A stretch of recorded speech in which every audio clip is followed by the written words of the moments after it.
So বন্ধুরা দেখো, এটা হচ্ছে সেই থাইল্যান্ডি রেস্টুরেন্ট সিটি সেন্টারের মধ্যে। এই রেস্টুরেন্টের সব কিছু কেমন ফ্রেশ, এই যে দেখুন, দেখেছো কত কিছুর আইটেম রয়েছে। পেরকি, চিংড়ি মাছ, শামুক, আরও এমন অনেক কিছু রয়েছে যেগুলোর আমি নামই জানি না। চলো দোকানটার সাথে পরিচয় করে দিই এবং আমি সেখান থেকে একটা বিরিয়ানি পার্সেল করব। রেস্টুরেন্টের নাম হচ্ছে আতিলা মঙ্গোলিয়া গ্রিল। অর্ডার করার আগে আমি একটু মেনুটা দেখিনি, তারপর আমি একটা বিরিয়ানি অর্ডার করি। সো বলতে বলতে আমার বিরিয়ানি চলে এসছে। আমরা নিয়ে নিলাম একটা চিকেন বিরিয়ানি, সাথে দিল একটা মিষ্টি আর একটা জল। আমাদের বিল এসছে টোটাল 25।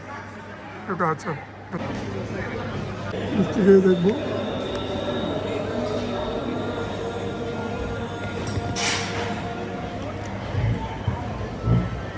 Cheers.